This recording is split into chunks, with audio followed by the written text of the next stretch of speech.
What up, beautiful family? Hope y'all are having a good afternoon. I'm on lunch and wanted to come on here and chat with y'all like normal, right?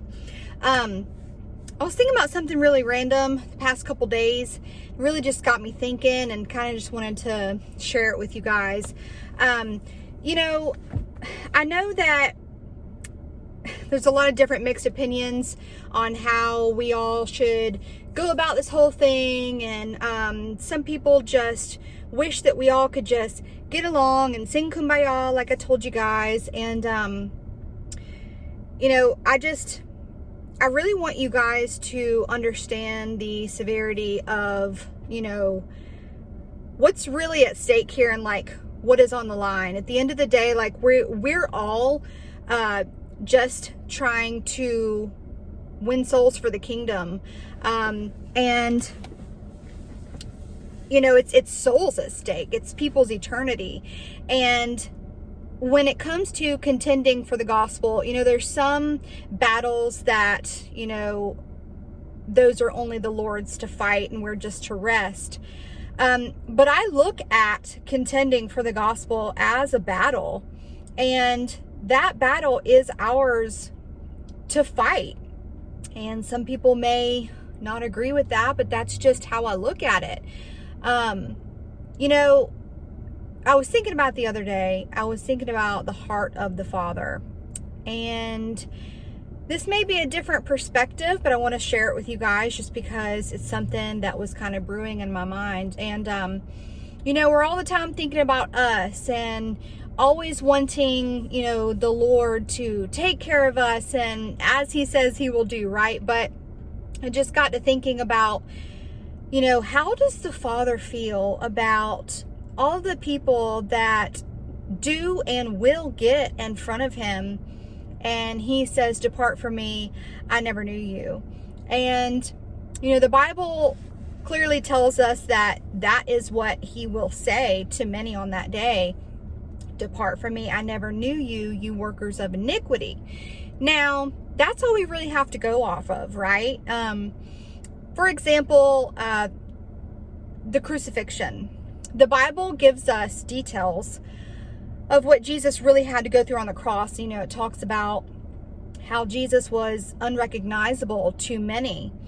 And although it gives many details about what happened, you could really only imagine what Jesus truly went through. I mean, your imagination can take you to some really, really wild places. And it's really hard to think about when you actually, mentally picture like what he actually went through.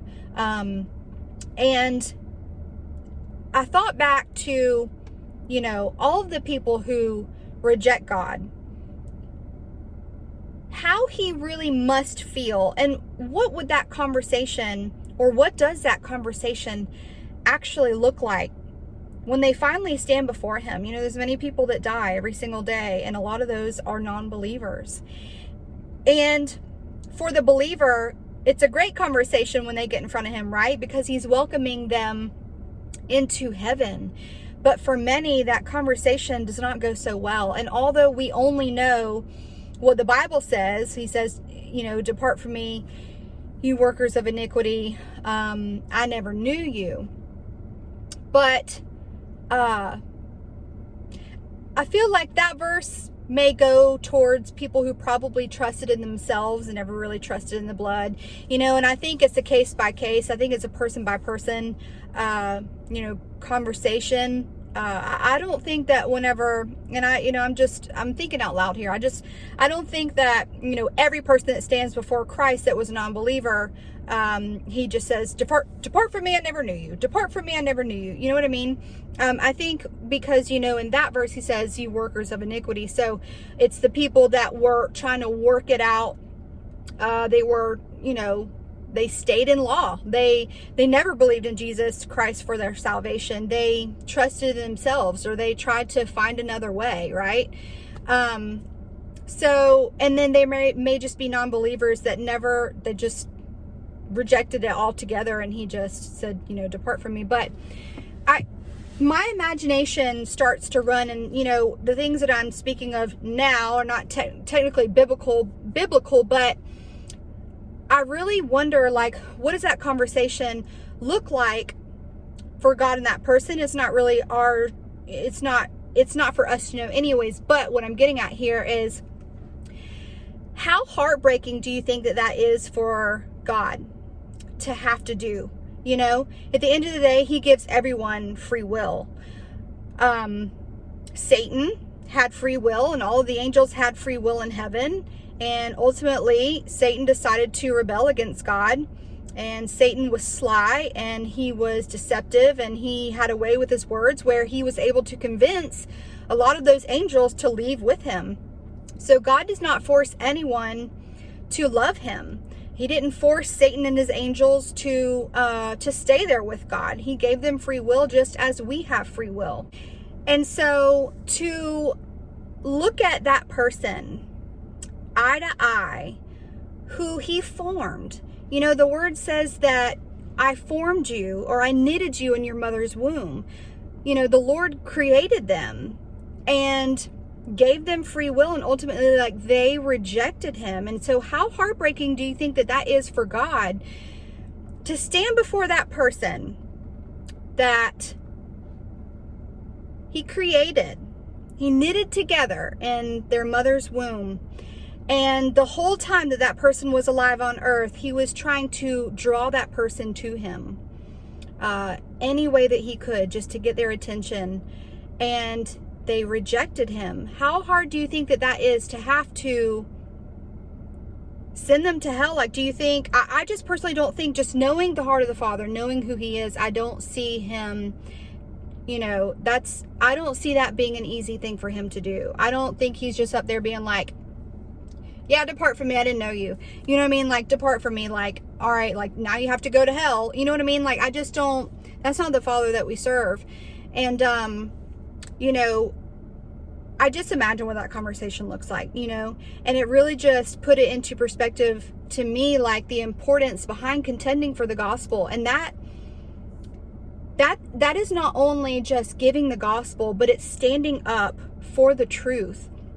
And while many view it as, oh, they're just arguing, oh, they're bickering back and forth, oh, well, she's or he's talking about this person that is preaching works, and you just need to don't even worry about it. Guys, like, we have to recognize the importance behind contending for the gospel. I mean, the Lord tells us to do so. There's people's souls on the line. I've mentioned before that there are some people that are saved that have just fell into legalism, but there are actually people out here preaching works.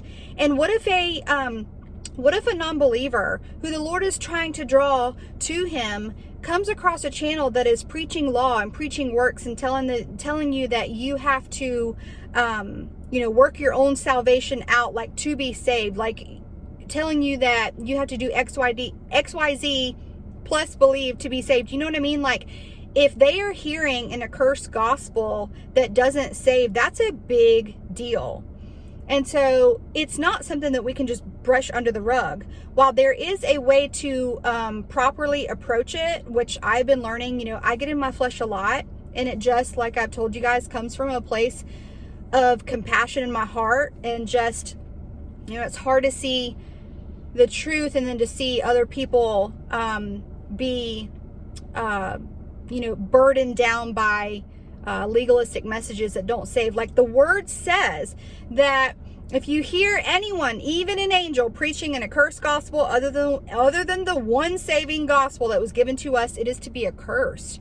And that's how, like, serious it is. And there's actually people that are listening to accursed gospels who haven't been saved yet because they've been trusting in something else that they've heard. You know what I mean? And so it's so important. And it just, I think about, we think that we have emotions, right? We think that we have humor. We think that we show love or feel love. I never knew what love was, right? Until I had my son. I experienced a whole nother level of love. But God created us, y'all. And God doesn't just give love, he is love. So imagine the emotions that he feels. Imagine the sadness that he feels. Do you think that he's just some emotionless God? A God that doesn't have humor? I could only imagine the kind of humor that he has. I think he's funny. I think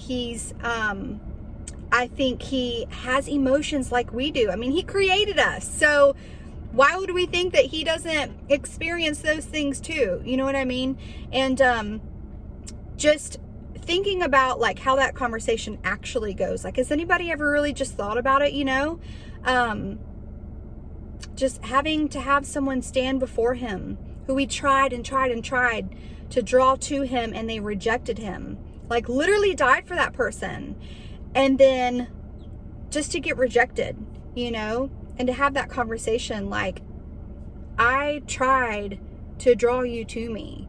I was reaching out to you. I put so many people in front of you to tell you what I did for you. I tried to tell you the freedom that you could experience through me. I tried to tell you that I did it all. I just wanted you to believe in me. And you didn't. You rejected me. Could you imagine how gut-wrenching that must be? And then to have to let them go to hellfire where it's eternal torment. My heart just broke for the Father. And I know that, he's a big boy, you know what I mean? But I still think that he has emotions, and it really just, at the end of the day, not only am I getting out here, being used as a vessel to give people the gospel and to contend for the faith, I really just want to convey to you guys how, and just stress how important contending for the gospel is. And it's not an easy thing sometimes, but at the end of the day, so many people prepare for retirement, and they prepare for all of these things in their life, but so many reject the truth and just let life go by, and we're not promised tomorrow. And many people don't prepare for eternity. They turn a blind eye to it because for many reasons, I'm sure. But it's literally life or death on the line. It's severe. It's not to be taken lightly. And I just want you guys to always know that I come from a place of love and compassion in my heart. I just want to see people set free, and I want to see people saved. And if we could really look into it and actually see how close we are for that trumpet to sound, I think a lot more of us would be taking it a lot more serious. It's not something that we can just, like Morris said, let's not sit on the sidelines anymore. Let's get in there and fight this fight that is ours. Is to contend for the gospel, give people the gospel. And if you don't know how, or you're scared, ask the Lord, say, Lord, give me the strength and the boldness to be able to get out there and to be used as a vessel. And I don't know where to start or what to do, but show me, God. I want you to use me, because it's literally life or death. You're going to spend one place.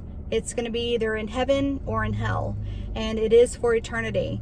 And I just want to stress to you guys that the reason why we come on here day in and day out, and sometimes it's not all rainbows and butterflies and cookie cutter, channel, one size fits all. This is the real deal, life or death, guys. People's eternity is on the line. This life compared to eternity is nothing. It's like a split second in comparison to eternity.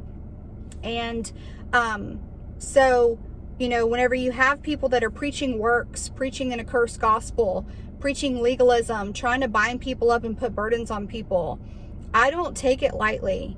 And you shouldn't either. And so while some people may just want peace and want to see everything hunky-dory and let's all hold hands, unfortunately that's just not the way that it's going to go. And that's not the way it's going to work. Is there a way to approach the situation with love and kindness? Absolutely. And the Lord has been working in me and showing me that people will not and do not receive truth when you're giving it in anger and frustration. And the Lord knows my heart. He knows that, I just want, to see people saved and set free at the end of the day. But He's working that out in me and my deliverance. And I'm always a work in progress. But I just wanted you guys to kind of just wanted to kind of share, like, I just never thought about that before, never thought about what that conversation may look like and how God must feel actually having to turn them away because they rejected Him. They had free will. God's not sending them there. They choose that place. Every single person that stands before Him will not be able to say, oh, I didn't know.